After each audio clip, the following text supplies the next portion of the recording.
Hi, this is Marsha. And this is Kelly. We are the 2U's of 2U's Fiber Adventures. Thanks for stopping by. You'll hear about knitting, spinning, dyeing, crocheting, and just about anything else we can think of as a way to play with string. We blog and post show notes at 2usfiberadventures.com. And we invite you to join our 2U's Fiber Adventures group on Ravelry. I'm 100 Projects. And I am Better in Motion. We're both on Instagram and Ravelry, and we look forward to meeting you there. Enjoy the episode.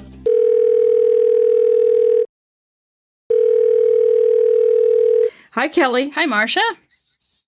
How are you today? I'm doing great. My 2 professional development days before the semester starts are now over. Woohoo! And school starts Monday. I'm not going to say I'm looking forward to it, but I'm ready for the semester to start. We had a really long break this year. It seemed exceptionally long. Yeah. But I guess because your schedule is different too, didn't you? Now I don't remember now. The whole thing is just a little bit different. Yeah, we went to a 16-week calendar. So the semester is only 16 weeks, which we've been trying to do it for a long time. A lot of other community colleges in California already have a 16-week calendar. And we had been on the basically 18-week calendar ever since I started at Hartnell. And so anyway, now we finally got to the 16-week calendar. This is our first semester. So the break is really long. And there's different ways you can configure the schedule, so you could have a session in winter in between, like a short session in between the 2 semesters. Or you could make the break shorter and have a longer summer session. So you could have like 2 different summer sessions. But this is just our first semester of doing it. So we haven't really worked out any, creative ideas to do with the extra time, which was fine with me. So, yeah, it was nice to have a break where I felt like I was ready to go back to work. Yeah. So, yeah. Even though it's going to be still online. Yeah, for a while, right?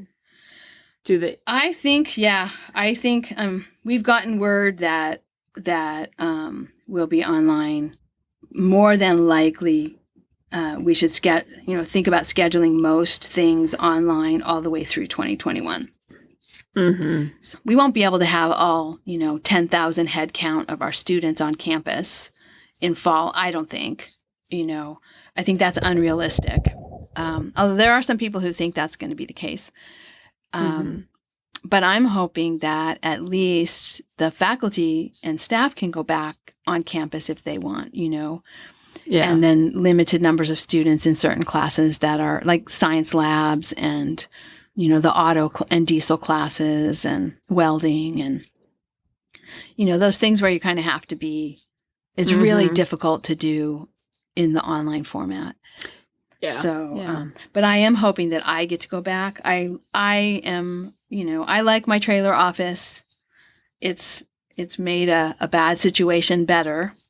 But I really like my school office better. Well, yeah, we won't. I'm at work. We know why. I'm at work today. Yeah, no, I feel badly. I mean, I feel for people, not badly, but I feel for people who are used to going to an office and now they're working at home.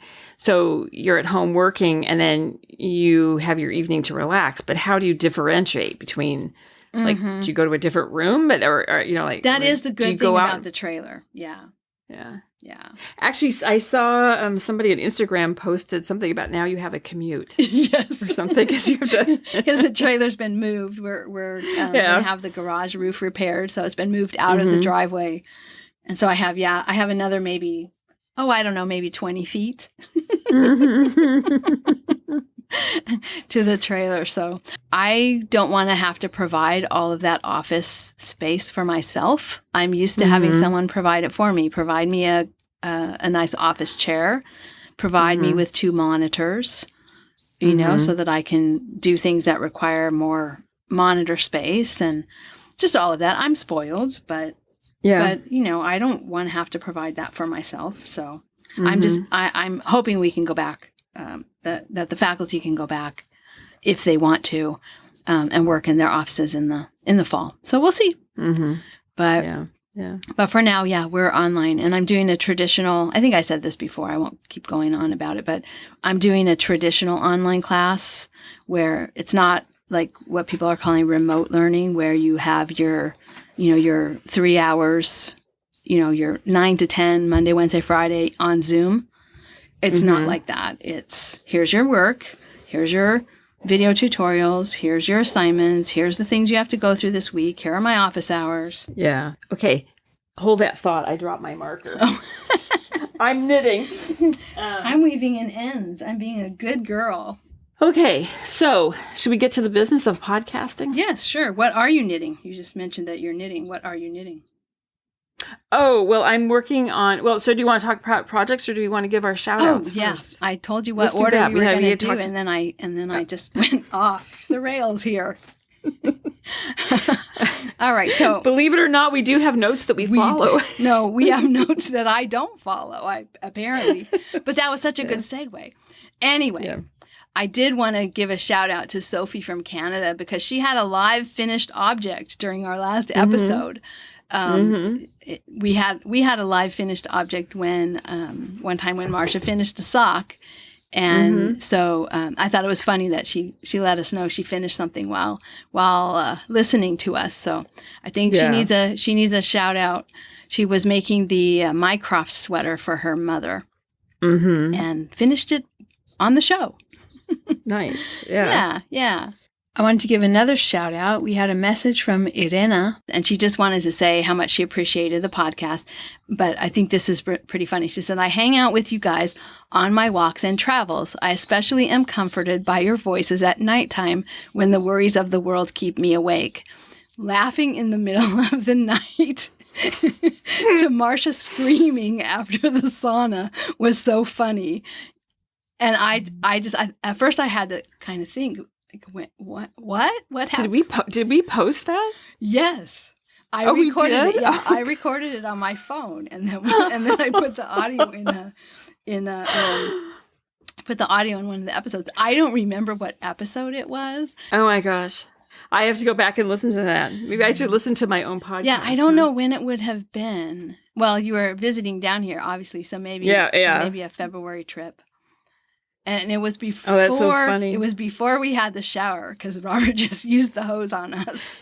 Yes, he would use the hose, and I remember I was like, oh, don't even because it was cold enough down there outside. I don't think you needed to be hosed down personally, but I think Robert took a little pleasure in doing it. But I got a laugh when you mentioned that because I had not thought about that for a long time, and it was kind of funny to think about and remember. So I'm going to have to go back and find it. Yeah, I'll have to find it too. Audio. Yeah, that's so funny. That is so funny. So thank you for that. And then also wanted to thank our newest patron, Colleen. I don't think I always remember to thank new patrons, but I'm going to try to do that starting from this episode. So we have a new patron just in the last few days. Her name's Colleen. So welcome, Colleen, and thank you for being a patron. Yeah, very nice. Okay, so now projects. Should I talk now about? What are you knitting? Well, right now, let me. I have a finished project, so let me just mention that. Okay. So, guess what? I finally finished. Not the skull, not the pineapple. Holey Comfort. Holey Comfort. Yay. Yes, I finally. Yay! Did you have champagne? Yes, we did have champagne on last Saturday. All right. So it's I'm calling it technically done. It's washed block, ends woven in. I have those tagged with my name on them, and I've not sewn that in yet, but that's okay. Oh yeah. And I'm actually wearing it right now as we record. Ooh. So it's a great pattern. It's the designer is Hinterm Stein. It's a great pattern. All the problems I had nothing to do with the pattern. It was my row gauge was off, as we've discussed. Well, and someone mentioned every that episode. The skeins are short. Yeah, I thought that was interesting. That there was something on the website about how Cormo is so stretchy that the skeins don't really have the amount of yarn that. Yeah, and that when they wind them, and I could not. There was nothing on the label, and I could not find when I went to the website. I couldn't find that they were talking about, but. They're saying it's so stretchy when they wind it, it gets kind of stretched. So then it's actually less yardage because it stretches or winding it on into a skein, I guess. So, yeah. Anyway, but what I did is I think the last time I recorded, I had done about, down to the elbows approximately of each sleeve. And I decided then, you were supposed to do a decrease every 8 rows. I did a decrease every 6 rows. And it worked out perfectly. It fits fine. I ended maybe, the cuff is, I said allow 2.5 inches. It's actually less than that. I say it's less. It's about 2 inches probably. So I just knit down to the length that I thought I wanted. And then, I kept trying it on. And that, I would say that's the beauty of magic loop is, you have a really long cable. So you can, it's easier to stretch things out and try them on and pull and whatnot when you have that longer cable in there. But anyway, it's a great sweater. I really recommend the pattern. Just check your row gauge before you start. Yeah. So that is done. And then you like I finished. The fit? I like the fit. Yeah. Good. And I really like the yarn, even though, even if the skeins are short, if they, as people say, still it's a really nice yarn and it's a very comfortable sweater and it's a nice wool and I love the color. It's a coral. Yeah, the color is beautiful. Yeah. So, and I think it's a good color that I think it'll be kind of a year-round sweater. The color you can even wear it into the spring and summer. And I know that's odd wearing a wool sweater, but in the Pacific Northwest in the evening, sometimes you need a wool sweater. So anyway, that's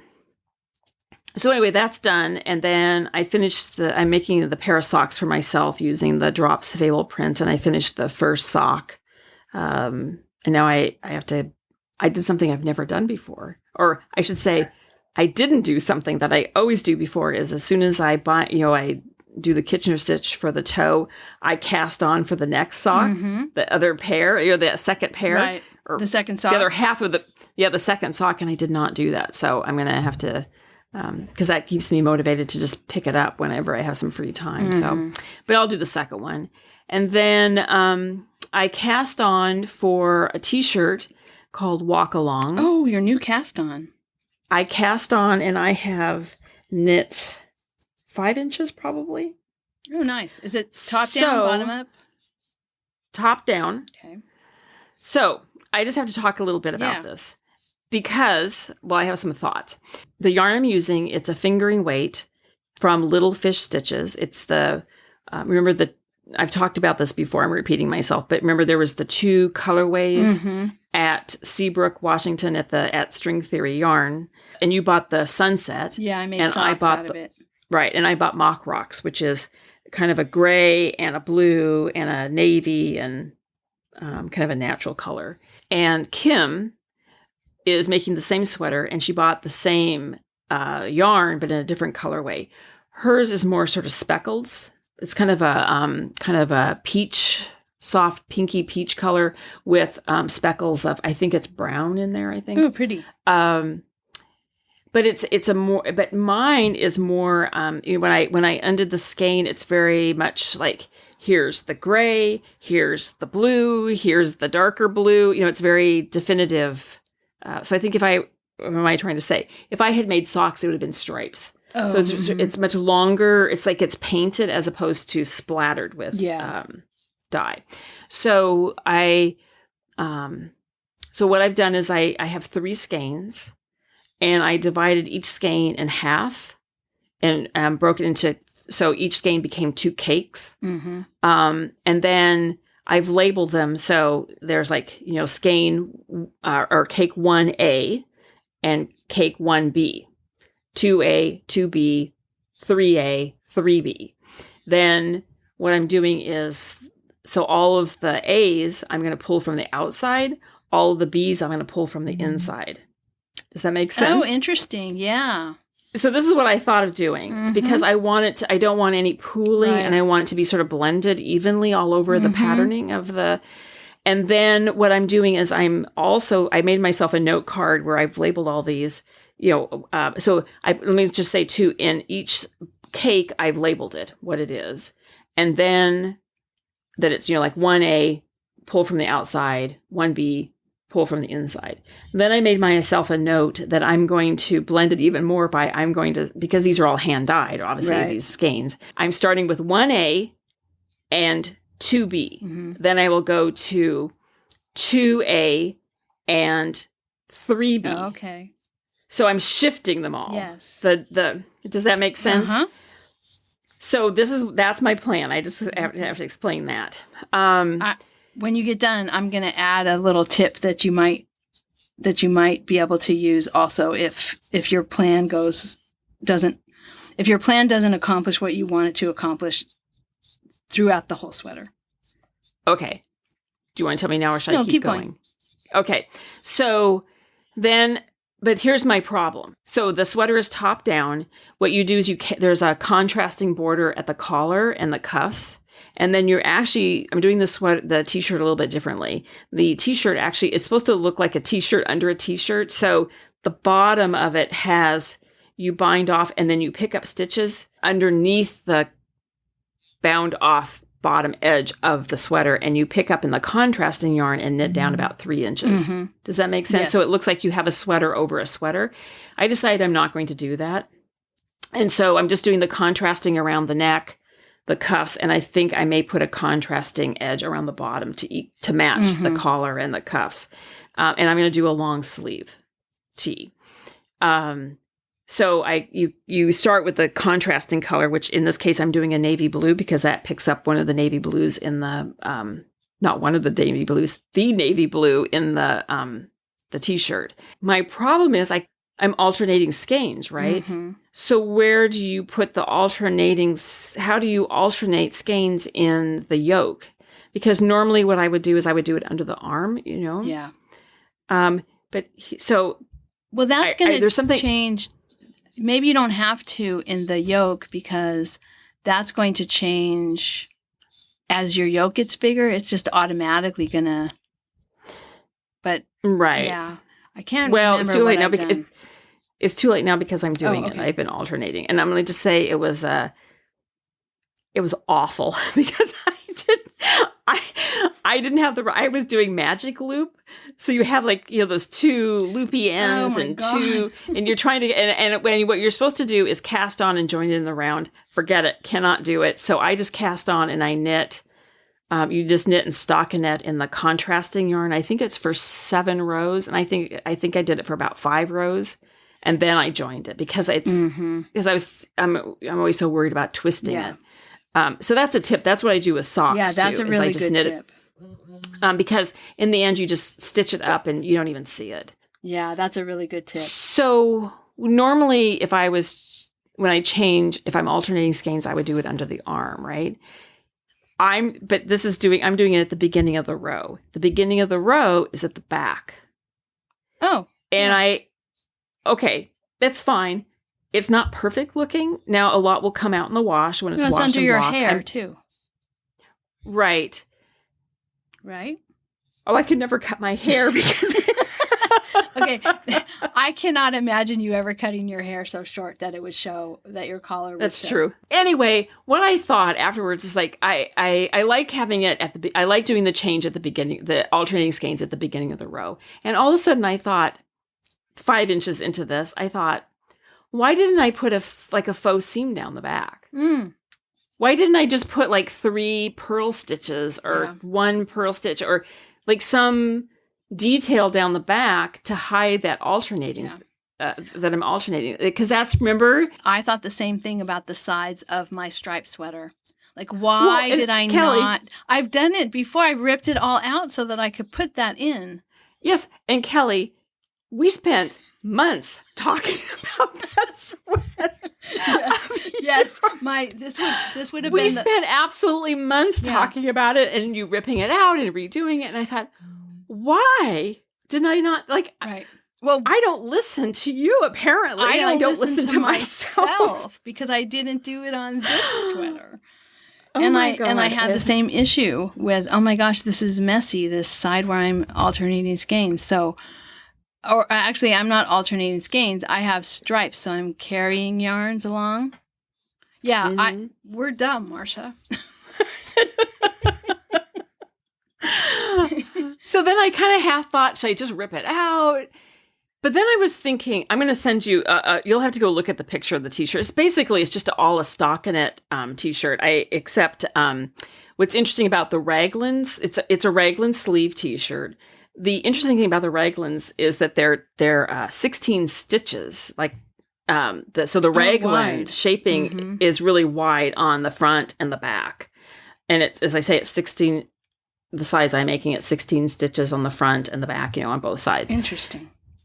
So what I was all of a sudden, I thought, is there some way I could put in some sort of detail that, instead of just starting, or maybe I just start putting in, like, it has to be something significant. Like, since there's no purl stitches anywhere on this sweater, except, well, there's purl stitches on it's reverse stockinette on the little detail at the collar, the contrasting yarn. Yeah. Would it make sense, like, if I get to a certain point, maybe put in like a square of like 7 purl stitches, and that makes like a little square, and then make it to a point, and then just start 3 purl stitches all the way to the bottom, or do you just start putting in purl stitches? Would it look to make like so it wouldn't be like a fake seam, but it would be a detail. Mm-hmm. Is that weird? No, that's probably not a bad idea. I don't know. I'm thinking about it. You should put this into the Ravelry thread. Okay. That way you'll get responses faster than just people listening. Because this won't go out until the weekend, and then people don't listen right away. And then, I would put that in the Ravelry thread and see if you can get some ideas.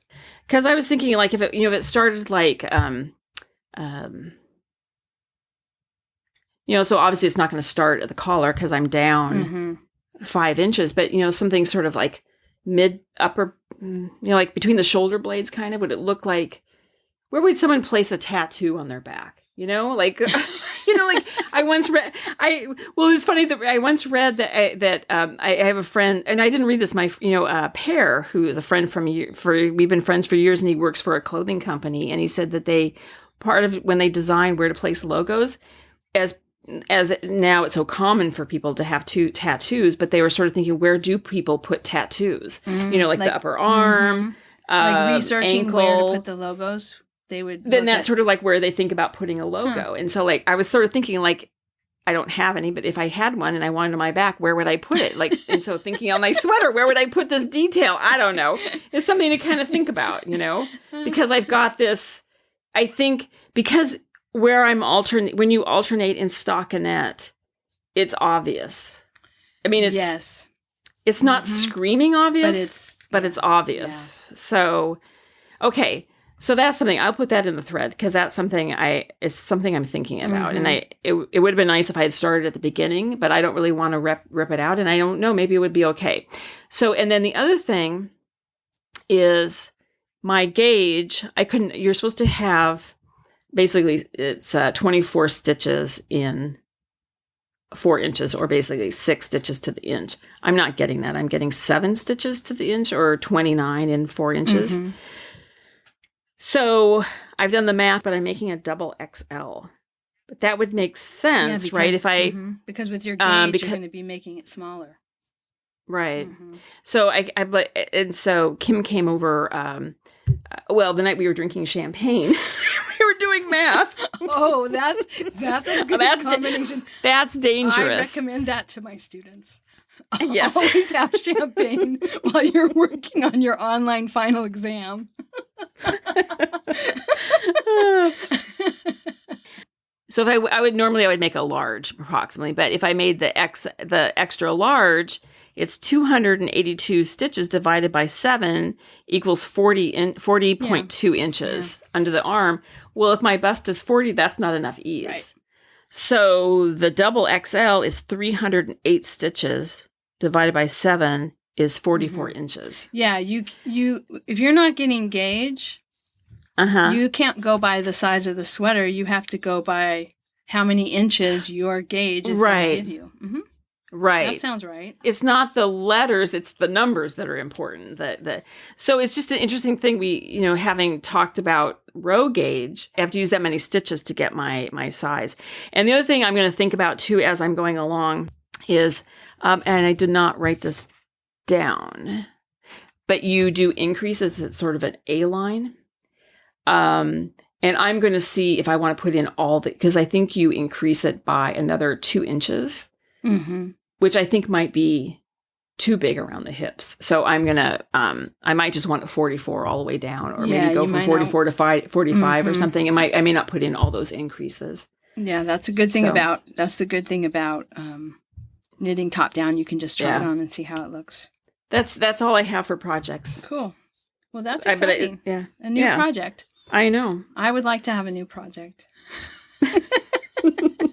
Well, okay, so what's going on with your project? So at the moment, what I am doing is weaving in ends on the Persian tile blanket. Phase flower blanket is what I'm calling it. So I'm weaving in ends, and there's a lot of ends to weave in because you use a different color on every, you start new yarn on every round. Mm-hmm. This isn't the kind of crochet where you just keep going around and around, but you fasten off and start a new color every round. So, and there's, I think, like 14 rounds. Mm-hmm. So that's a lot of ends. And I try to catch them as I'm knitting or crocheting, catch them in the crochet, but I can't do that in all of them just because of the type of stitches that you're using. Sometimes there isn't enough stitching to hold it down. So I've been trying to stop periodically and weave in ends. So that's what I am doing today. I've got, I think I want to say about 12 octagons, and the pattern calls for 16. So I'm really close, but I'm pretty sure I'm going to do more than 16. I think I'm going to go, instead of doing it 4 octagons by 4, I'm going to go 4 by 5. And also I've only done 1 square, and I want to start. I think what I'm going to do now is, after I weave in these ends, I'm not going to start another octagon until I've done some squares. Because what I don't want to happen is the yarns that I only have a little bit of, that I run out, and it's, so like the squares, like if I do all the squares and triangles, the fill-in pieces at the end, it's possible that they'll all end up being the same few colors because that's all I'll have left. Oh, I see. And so I think I need to start doing some of them along the way so that I still have the full palette of colors to choose from. Mm-hmm. So they don't look, like I just made them out of 1 or 2 colors that were left over at the end. Mm-hmm. But I keep looking at the amount of yarn I have and thinking I have way more yarn than I need. But I don't know.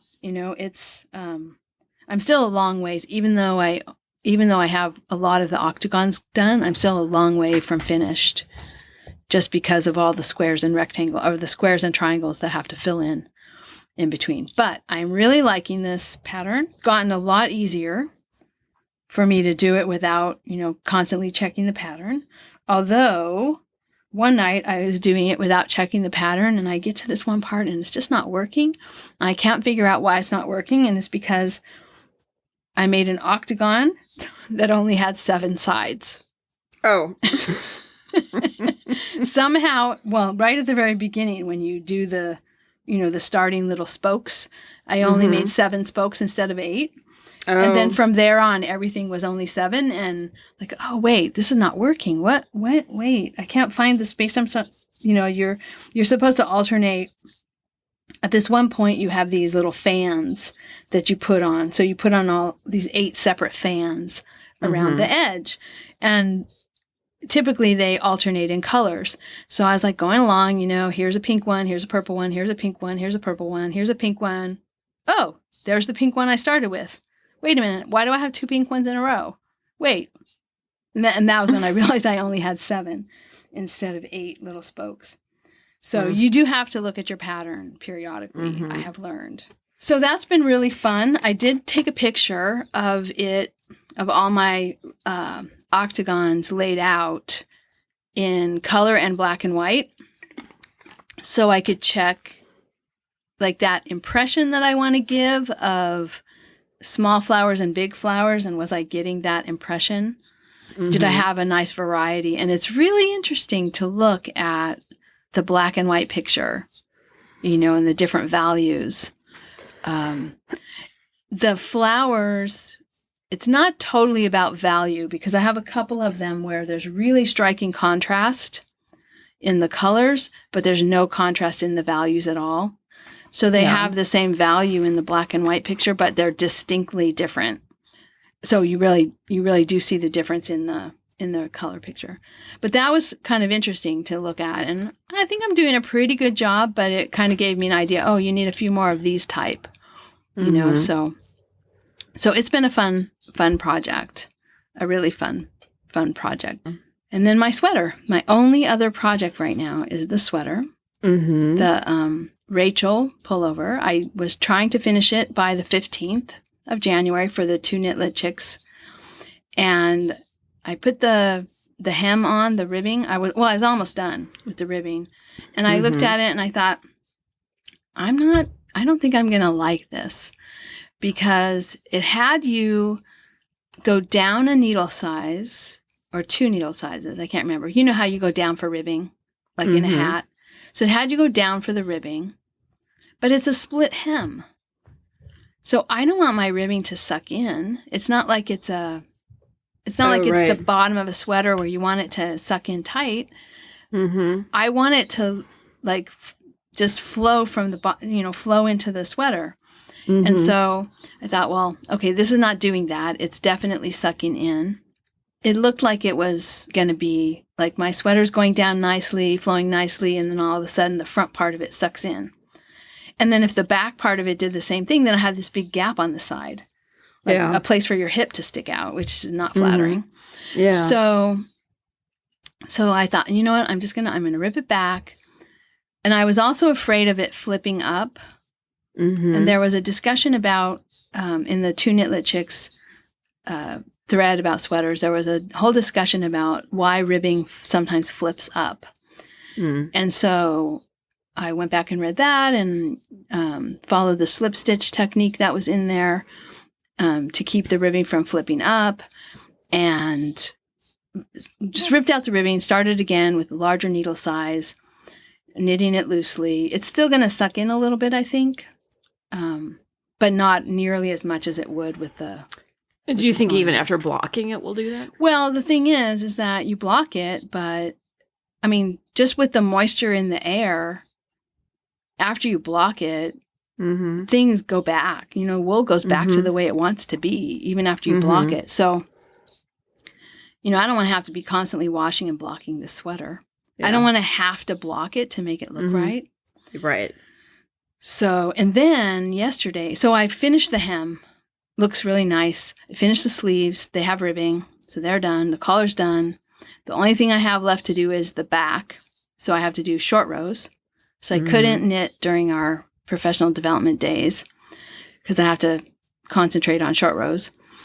So that's still to do. But then I was wearing this cowl yesterday that my mom made me. And I don't know the name of it. But the ribbing on this cowl it's a 3x3 ribbing, but it's 3 stockinettes and 3 pearls, 3 stockinettes and 3 pearls, like so a row of ribbing, and then a row of plain stockinette. I think maybe they call that broken rib. So anyway, the pearl part, what's normally the pearl part in ribbing, is garter, and it doesn't suck in at all. Oh, okay. So now I'm debating whether I want to rip it out again and do that. I mean, it's just the ribbing. It's 2 inches of ribbing. It's not like I have to, but I don't want to start the back and then have to rip out both. So I'm debating about whether I want to change the ribbing to a 2x2 ribbing with the garter stitch where the pearl is. Because I really I don't think the idea is for it to suck in at the bottom, right? It's a split hem. Right. You want it to just flow down. Right. So I'm thinking. Well, and does it help if you go on larger needles so it's more relaxed? So I could probably do that too. I could probably do that too. Either way, either way would mean I have to rip it out. So if I do rip it out, I'm going to put the garter stitch in the purl section, because then it really won't suck in at all. It'll look like ribbing, but it won't suck in. Mm-hmm. So I have another sweater, my Funky Grandpa, and it has ribbing at the bottom, but it's supposed to be a real baggy, positive-y sweater. And what that sweater had you do, which I wouldn't do for this one, but just as a tip for people, what that sweater had you do is do your 1x1, is like a 1 inch of 1x1 ribbing at the bottom with the yarn held double. Okay. So the ribbing is real baggy. That doesn't sound attractive at all. Right. The ribbing it has the shape of ribbing, like the look of ribbing. The look of 1x1 rib, but absolutely not a speck of sucking in. In fact, it kind of flares out, because it's held double, it kind of flares out at the bottom. A little tiny bit of flare out at the bottom, which is exactly the way the sweater's supposed to look. So anyway, the only thing I have left to do on this sweater now is the bottom, the hem. And really, I only have the back hem to do, but I think I'm going to, with a few short rows, but I do think I'm going to rip out the front ribbing and redo it. After yesterday's epiphany. So that's where that sweater is. And that's all I have. That's not very much. No. So yeah, I don't have any other projects. And the reason I don't have any other projects is I've reached a milestone in my stash, Marsha. Oh. Don't tell me you don't have anything left. Is that what you're going to tell me? Sort of. Now, really? No, not quite. Goodness. Not quite, Okay. because you know what my stash of spirit yarn looks like, right? My cotton leftovers, things my mom has sent me, the cotton yarn that I picked up in D-Stash.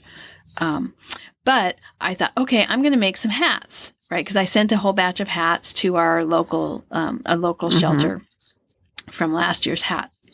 All the hats I made out of my leftover sock yarn. And so I thought, I'll make another hat. So I went and I looked. Well, I've got a couple of leftover sock yarns from the superwash, washable sock yarn. Leftover from when I was making the argyles. So I've got a couple of those. One of them I'm saving because I want to make, it matches my Ruth Bader Ginsburg cowl.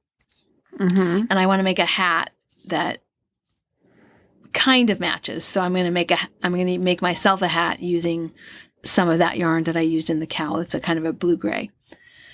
And then one is almost a full skein. It's that Leading Men Fiber Arts, and their skeins are so big that I have enough to make Robert a pair of socks.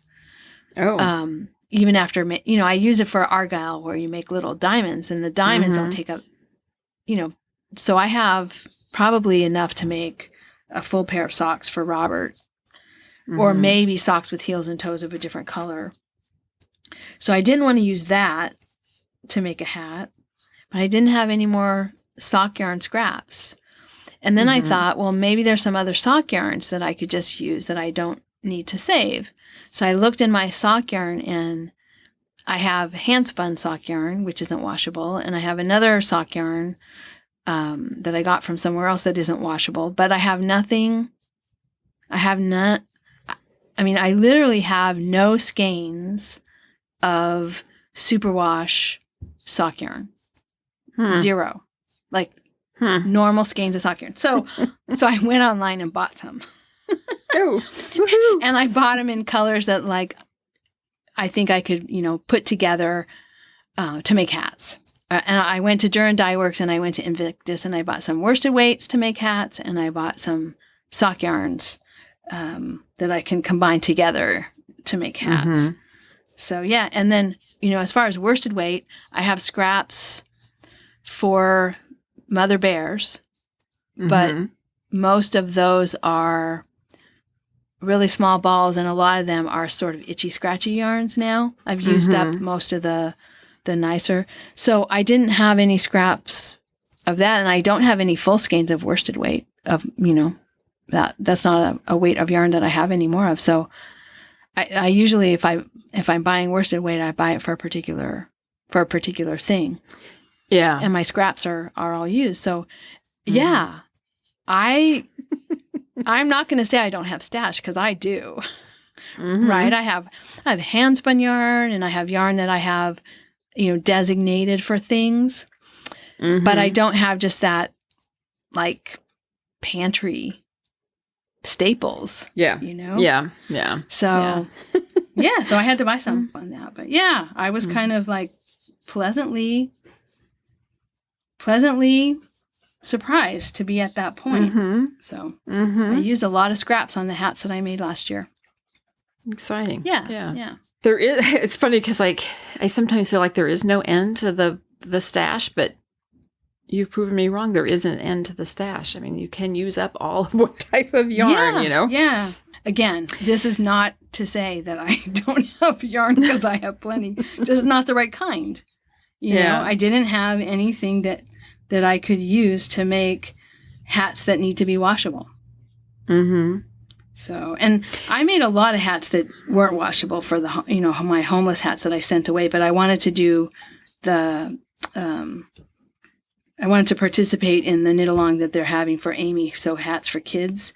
And most of the places where you donate hats for kids, they want it to be a washable wool. So, yeah. Is that it for your projects? Because I have a question. Yeah, that's it. You said you had an idea for me, and I don't think you told me your idea. No, I did not. Okay, what was? I'm glad you remembered. Okay.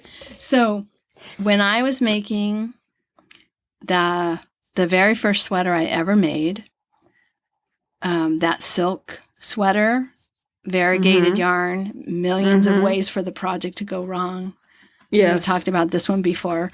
My 1948 sweater. I didn't have any problem from pooling in the body of the sweater. I didn't even know what pooling was in those days, but I didn't have any of it happening. But by the time I got to the point where I could finish the sweater, I did know what pooling was.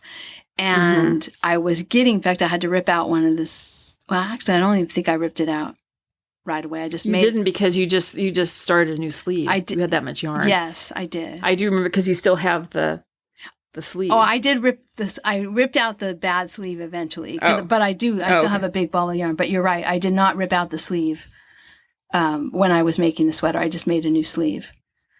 So, because it was a sewn in sleeve.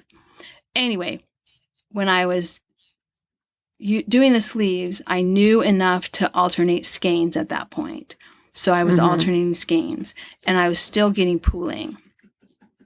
So what I did was I actually turned around and went backwards.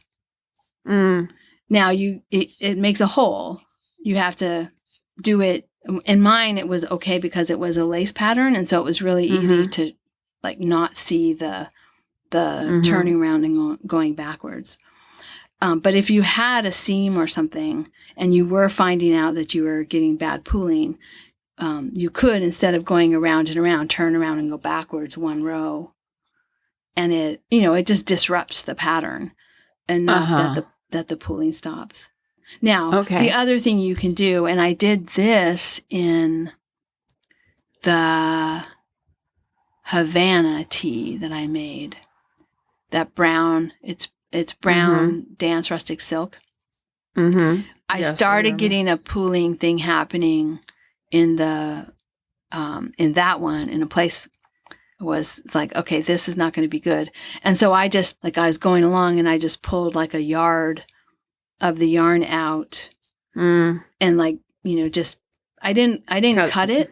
And so I had the big loop hanging down, but I eventually then just cut it and wove it in. Yeah. Okay. Yeah. But it's something just to disrupt it. Yeah. The going backwards is going to be harder in your sweater because it's all stockinette. Mm-hmm. But if you have a pattern that's not all stockinette, or if you have a place where turning around and going backwards works, that helped in my sleeves. Because that yarn, all of a sudden, it was pooling. Even though I was alternating skeins, I was doing everything to try to keep the yarn from pooling in the sleeves in that 1948 sweater. Well, and I have to say, too, when I had wound my cakes, and as I described earlier, how I have them divided up and pulling from the inside and the outside from one skein. Mm-hmm. When I started knitting, I forgot what I had decided I was going to do. And so I knit about 5 rows, probably. And I thought, that's weird. I'm alternating skeins, but it's still layering on top of it. I'm getting pooling. And I realized because I had forgotten I was going to pull from the inside. Mm-hmm. And so, basically they're, one's starting from one ball is starting from the beginning and one is starting from the end, kind of. And so they're one's backwards, I guess. Yeah. So that should help. But I noticed, even because what I did is it should be pretty evenly split, because I just weighed each. What I did is I wound the skein into a cake, and then I weighed the cake and took, because they were 100 grams, but it's interesting, they were actually over 100 grams, a little like 105 grams or something. So then I just divided that in half. So it makes sense that if you pull from the outside of each cake, they're going to end up pooling because they're evenly divided. Yeah. I mean, you not 100% that they're going to pool, but a greater chance that they're going to pool because they're evenly divided. So, but if they're, Yeah. We've talked enough about this, but I mean, it is something that you have to be kind of aware of when you're using that kind of variegated yarn. Yeah. And sometimes you really want it, but other times you don't.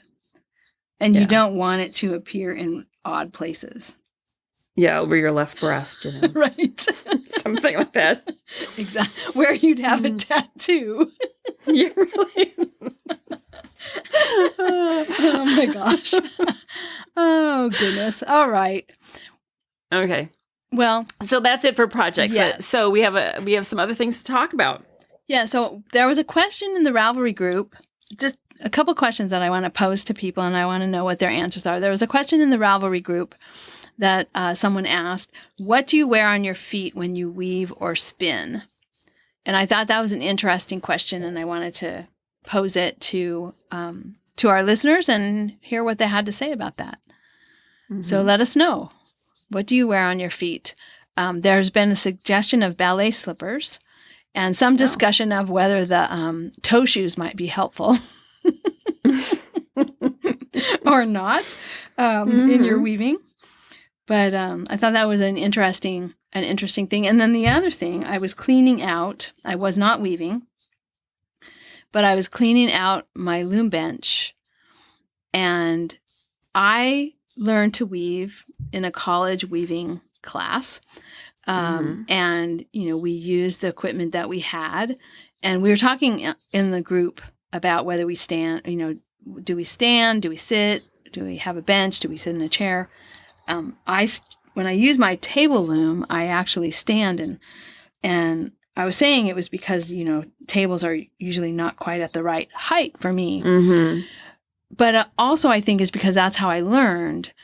The table looms were all set on these like lab benches.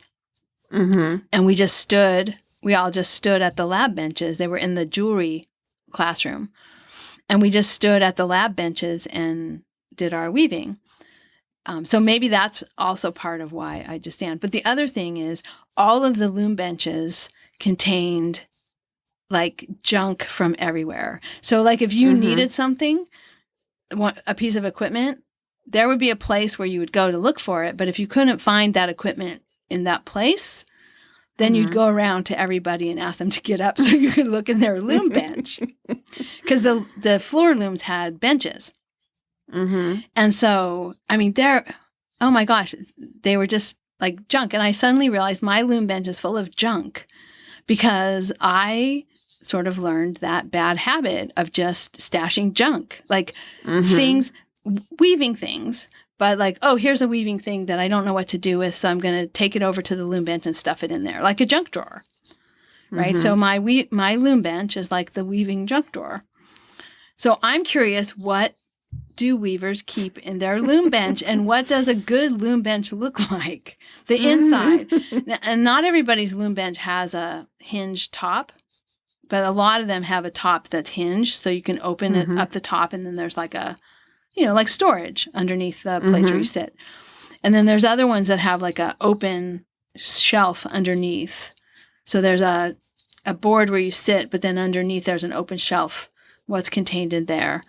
So I'm just curious, those of you who weave and have floor looms, what do you have in your loom bench, and what would a good, well-stocked and well-organized loom bench look like? Because mine is not that. I've got extra heddles, all sort of in a jumble, in a plastic bag. I've got various sticks that I don't even use them, they're for like doing pickup type weaving. Certain types of weaving I got a lot of this stuff when the class closed down, and the equipment was just going to go in the dumpster. So I've got these sticks, I've got stick shuttles, I've just got a whole bunch of stuff that just like gets stashed in there. Some of my knitting stuff occasionally gets stashed in there when I don't know where to put it and I need to clean up fast. So anyway, what do you have in your loom bench, and what should I do with my loom bench is mostly what I want to know. Okay. And then, Kelly, we have to talk about our contest. Yeah, our contest where we're giving away a calendar that's already... some old calendar. It's already the end of January almost, and we're giving away a calendar. No, it's a great calendar. And also the 3 little notebooks. The calendar is from Two Sheeps, twosheeps.com, or Two Sheeps also has a Instagram page. She's been posting a lot. They've been having a sale on their calendar, actually. We had 37 responses, including an audio response from Christy. Hi, I'm Christy. I'm CE Frank on Ravelry, and I decided to send you a voice memo because it kind of fits in. When I listen to the podcast, I feel like I am right there in a conversation with the two of you, and I've had to learn not to listen when there are other people around because I tend to laugh or comment back, or at any rate, this feels like I'm really talking to you. So I'm responding to your paper planning and plotting prompt, and I just wanted to say that the way I plan my projects starts out with scrap sheets of paper and a mechanical pencil and one of those white clicky erasers so that I can take care of my many mistakes. And once I've gotten to the point where I feel I'm pretty confident, then I transfer my notes to one of those composition notebooks, one of the black and white old style ones, still with my favorite mechanical pencil and clicky eraser.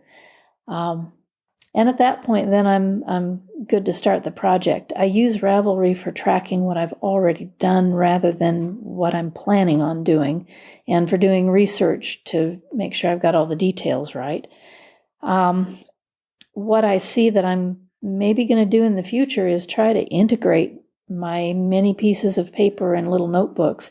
Right now I use a bullet journal for my day-to-day planning. My son calls it the list from hell because I've modified the format to be mostly just a list of intentions.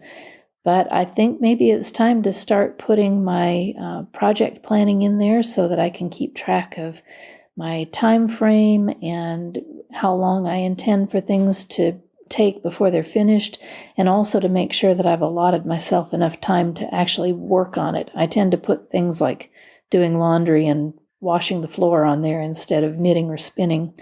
So that's what I do. I'm sure it's similar to what a lot of people do. Thanks so much for your podcast. It's my favorite. Bye. So thank you, Christy. That was great. I'm so glad you sent us that audio feedback. So we had 37 entries and put that into the random number generator. And the winner is Burgundy Ann, who's from Iowa. Ann from Iowa. So congratulations. Very nice. Congratulations. Congratulations, Ann. And Ann said she uses both e-notes and paper notes to take notes for her projects. Sometimes on the go, I dictate a note to my phone. That's a good idea. For machine projects, I need a notebook to design to adapt a pattern. For hand knit projects with paper patterns, I print off a work copy to make notes. So it was really interesting reading everyone's comments about what they do for calendars, for planning, for notebooks, all of that. So congratulations, Anne. And do you want to talk a little bit about some of the things that we saw in the thread? Well, I do. I was struck by a couple things. First, paper is still popular. You know, even though we have all this digital, a lot of people still make to-do lists on paper. So just in terms, I was going to I'm going to divide this into two categories. There's the people, just your to-do list, dates you need to remember, and then also projects, fiber projects. I'll just mention, I think pretty quickly, fiber projects, pretty much everybody stores their information on Ravelry. That was most of the comments. Some people talked about there's digital formats for tracking your patterns and making notes. Oh, yeah, like Knit Companion. Yeah. But mostly people just print out the pattern and just make notes on the pattern, the paper pattern. Seemed like that was most of the, but in terms of like the to-do lists and important dates that you have to remember, a good old fashioned wall calendar was very popular. You know, just that calendar just in the kitchen and all kinds of day runners, to-do lists. A lot of people had notebooks. What I was going to say about this too is there was some terminology that I had not, or books or journals that I had not heard of, and digital to-do lists that I had not heard of. And I spent an afternoon today going down the YouTube rabbit hole of watching these videos about all these different types of. So let me just say, the first one is the Japanese journal called Hobonichi Techno. And Chewy Docs uses that. And that I spent quite a bit of time watching YouTube videos about that. Well, I learned about that from my binging on the Pen Addict podcast. Okay. They talk about all of the Japanese stationery products. And oh my gosh, yeah. And then the other one I had never heard of was Bullet Journal or Bujo. Bujo, and Not Enough Time and Holey both tried this. I'm not remember if they both tried it. I watched the video, the YouTube video on this. I don't understand it. I got lost. And I thought, well, I guess that's not for me if I can't even understand the instructions of how to journal. Kelly, you should just go to the Bullet Journal website, and they have a tutorial on how to use it, and you should watch it. Okay. And I just want to get in fact, we should put the link to these websites in the show notes so people can go and watch some of the videos. Pretty interesting. So I will send you the link and we'll put it in the show notes. Okay. It's just the he has the tutorial on like the introduction on the front page of the website. And I just started laughing because I'm like, oh, this sounds great. I mean, like when he first starts talking, I thought, this sounds great. Instead of having all these I don't even have notebooks. I just have those pads with graph paper. And just side note, people seem to love graph paper or they hate graph paper.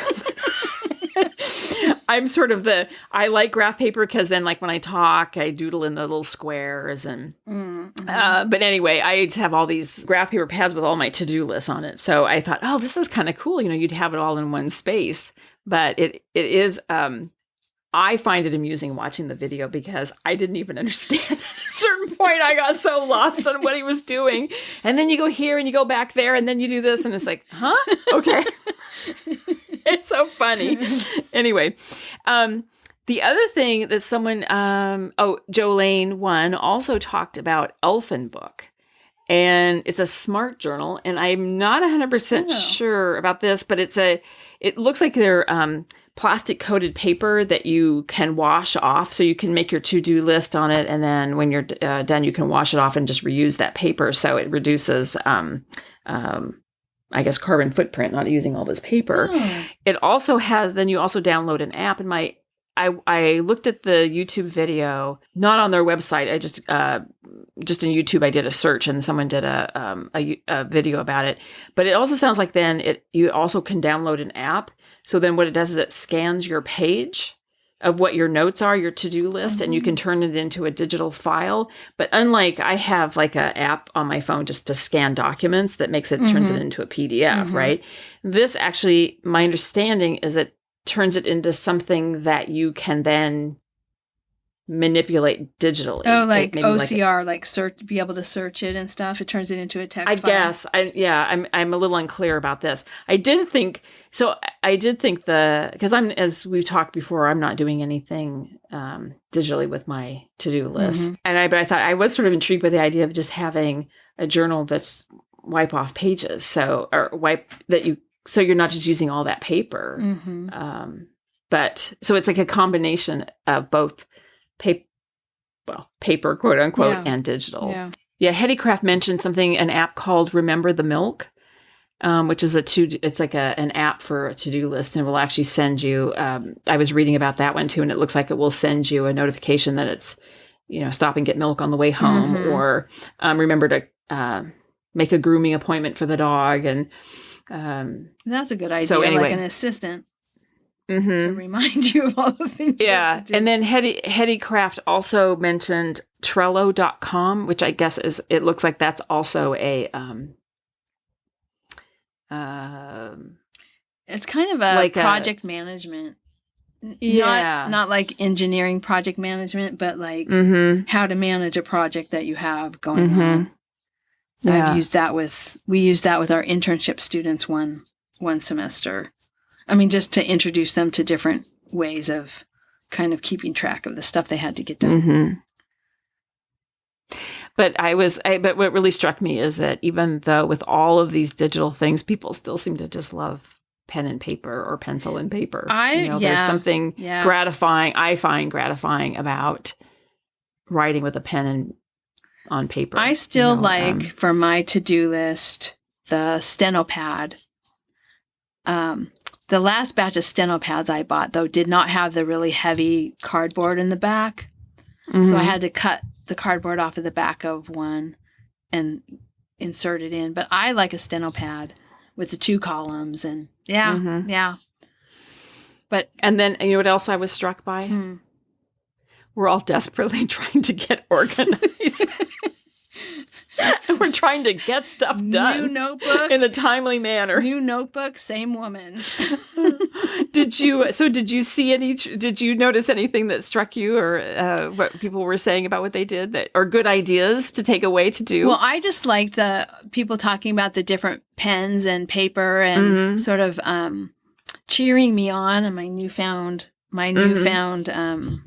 fountain pen use. So that was fun, especially since I got a really nice fountain pen from Robert for Christmas from the 1920s. So that's been fun. Wow. I was struck by the number of people who said, I just like to write it down. Yeah. And it's funny because on the back of the field notebooks that are part of the prize, it says, I'm not writing it down to remember it later. I'm writing it down to remember it now. And I kind of feel like that. Like if I type things, they don't stick in my mind as much. If I write it, they stick in my mind more. Like I'll remember better that I have to do something if I actually write it down in my notebook as opposed to put it in a typed document. I don't know how many typed documents I've made of things, not for to-do list, but things at work, that when I've come back, a week later, I'm back working on the same project and I'm getting ready and I'm right about to start writing the exact same document that I already wrote. Like I find copies of the exact same thing, not exactly the same because I did it on a different day, but I'll be like, wait a minute. I'll be halfway through something. Wait a minute. I think I did this already. And then I'll go hunting through my folder and it's already there. Like there's something about that digital way of entering things that in my mind doesn't make it stick. So I'm not surprised. I am surprised because I kind of thought, well, maybe I'm just, old school, but there were a lot of people who have paper and pencil or paper and pen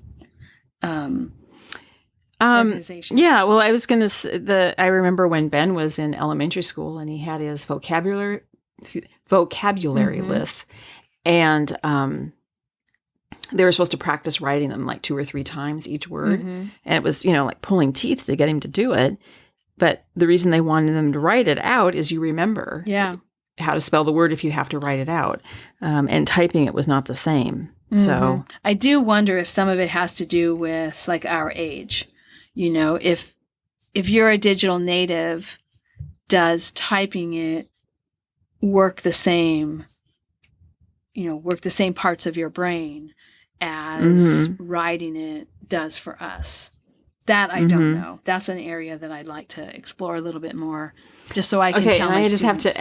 I have to ask you, what is a digital native? Oh, like students who grew up with all the digital things. Oh. Like they just, it's not something they had to learn. They didn't. Ben's generation. Or not, maybe not his generation, but maybe his, yeah.